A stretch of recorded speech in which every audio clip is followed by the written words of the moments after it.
Hello students, आज हम पढ़ने जा रहे हैं एसएसटी की वर्कशीट नंबर 11। ठीक है, 2 नवंबर की। और इसमें जो है हम इतिहास की वर्कशीट को पढ़ेंगे और इसका टॉपिक है ईस्ट इंडिया कंपनी का पूर्व में आगमन, यानी कि पूर्व में ईस्ट इंडिया कंपनी का आना। ठीक है, तो सबसे पहले मुग़ल बादशाहों में जो औरंगज़ेब था वो आखिरी शक्तिशाली बादशाह रहे थे मुग़ल बादशाहों में। 1707 में उनकी मृत्यु के बाद बहुत सारे सूबेदारों ने अपनी क्षेत्रीय रियासतें कायम कर ली थी उनकी मृत्यु के बाद। इधर 18वीं शताब्दी के उत्तरार्ध तक राजनीतिक क्षितिज पर अंग्रेज़ों के रूप में नई ताकत उभरने लगी थी। यानी कि जब मुग़ल बादशाहों का टाइम ख़त्म होने लगा उसके बाद से ही, मतलब उनके टाइम से ही जो है अंग्रेज़ आने लगे थे भारत में। एक छोटी व्यापारिक कंपनी के रूप में भारत आकर धीरे धीरे वे इस देश की नीति निर्धारक बन बैठे। मतलब वो आए तो थे व्यापार के उद्देश्य से, लेकिन धीरे धीरे उन्होंने पूरे भारत पे जो अपना कब्जा जमा लिया। तो ये कैसे हुआ? 16वीं ईस्वी में ईस्ट इंडिया कंपनी ने इंग्लैंड की महारानी एलिजाबेथ प्रथम से पूर्व में व्यापार का चार्टर यानी कि इजाज़तनामा हासिल किया। ठीक है, जो वहाँ की जो महारानी थी एलिजाबेथ, उससे जो कंपनी थी उन्होंने व्यापार का अधिकार जो है वो ले लिया। इसके अनुसार कंपनी को पूर्व में व्यापार का एक अधिकार मिल गया, यानी कि कंपनी जो थी वो पूर्व में अपना व्यापार जो है कर सकती थी। यानी इंग्लैंड की कोई और कंपनी अब इस इलाके में ईस्ट इंडिया कंपनी से होड़ नहीं कर सकती थी। इसके द्वारा कंपनी समुद्र पार जाकर नए इलाकों भी खंगाल सकती थी। वहाँ से सस्ती कीमत पर चीज़ें खरीदकर उन्हें यूरोप में ऊंची कीमत पर बेचकर मुनाफा कमा सकती थी। ठीक है, लेकिन यह शाही दस्तावेज दूसरी यूरोपीय ताकतों जैसे फ्रांस, डच, पुर्तगाल इनको पूर्व के बाज़ारों में आने से रोक नहीं सकता था।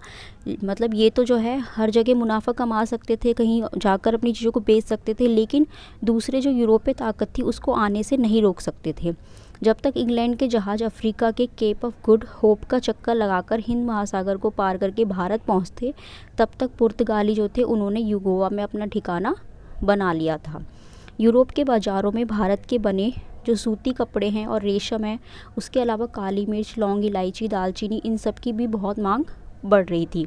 सभी यूरोपीय कंपनियों के बीच बढ़ती प्रतिस्पर्धा के कारण भारत में इन वस्तुओं की कीमत बढ़ने लगी।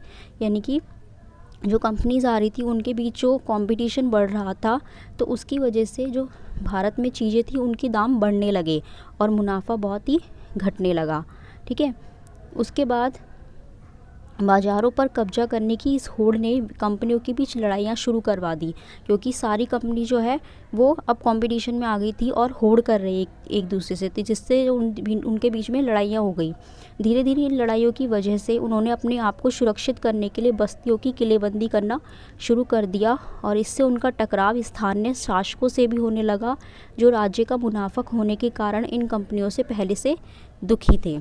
ठीक है, अब उदाहरण के तौर पर हम बंगाल के सूबे को देखते हैं। पहले 1651 में ईस्वी में हुगली नदी के किनारे पहली इंग्लिश फैक्ट्री की शुरुआत हुई थी, जहां निर्यात होने वाली चीज़ों को जमा किया जाता था।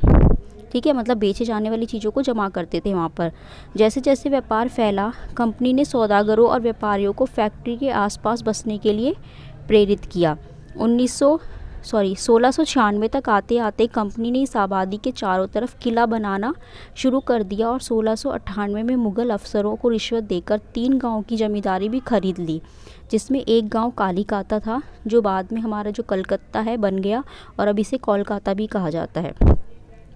कंपनी ने मुग़ल बादशाह औरंगज़ेब से फरमान प्राप्त कर लिया, जिसके अनुसार कंपनी अब बिना शुल्क चुकाए व्यापार कर सकती थी। यानी कि कोई टैक्स नहीं देना पड़ता था और व्यापार भी वो कर सकती थी।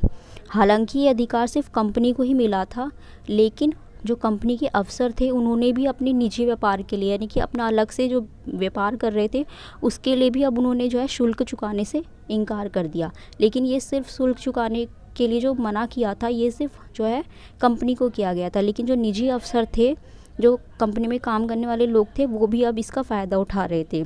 जिससे क्या हुआ, बंगाल में राजस्व वसूली बहुत ही कम हो गई और बंगाल के नवाब मुर्शीद कुली खान ने इसका विरोध किया, क्योंकि अब टैक्स उन्हें कहीं से मिल नहीं रहा था। ठीक है, तो ये था हमारा ये। अब इसके हम क्वेश्चन आंसर को देख लेते हैं। पहला क्वेश्चन है कि ईस्ट इंडिया कंपनी को व्यापार के एक अधिकार चार्टर से क्या फ़ायदा मिला? तो इसका आंसर देखिए, हमने यहाँ ऊपर पढ़ा था कि देखिए ये था ना व्यापार का चार्टर जो है हासिल कर लिया था, तो हम इसका आंसर कहाँ से लिखेंगे कि इसके अनुसार कंपनी को पूरब में व्यापार का एक अधिकार मिल गया, यानी कि इंग्लैंड की कोई भी कंपनी इस इलाके में ईस्ट इंडिया कंपनी से होड़ नहीं कर सकती थी। यहाँ तक लिखेंगे हम पहले का आंसर।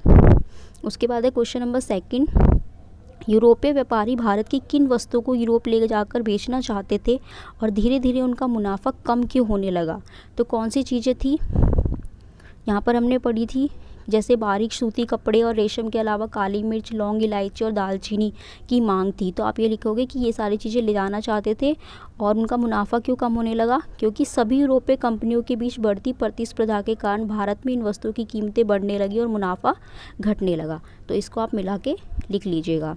क्वेश्चन नंबर 3 है, बंगाल के नवाब ने ईस्ट इंडिया कंपनी का विरोध करना क्यों शुरू कर दिया? अभी हमने यहाँ पे पढ़ा था ना, क्यों शुरू किया? क्योंकि अब कोई टैक्स नहीं मिल रहा था। ठीक है, तो आप ये लिखेंगे कैसे? आप ऐसे लिखेंगे कि जो वो था कि कंपनी बिना शुल्क चुकाए व्यापार कर सकती थी, लेकिन यह अधिकार सिर्फ कंपनी को मिला था, ना कि कंपनी के अधिकारों को। ठीक है, अफसरों के निजी व्यापार के लिए, लेकिन उन्होंने भी शुल्क चुकाने से इनकार कर दिया, जिससे वसूली कम हो गई और नतीजा ये हुआ कि बंगाल के नवाब ने इसका विरोध किया। तो इस तरह से आपको लिखना है। क्वेश्चन नंबर 4 है, किसी भी क्षेत्र में एक अधिकार किस प्रकार आपके जीवन को प्रभावित कर सकता है? अपने जीवन की किसी उदाहरण के द्वारा विस्तार पूर्वक लिखिए। तो ये वाला क्वेश्चन जो है आपको खुद करना है।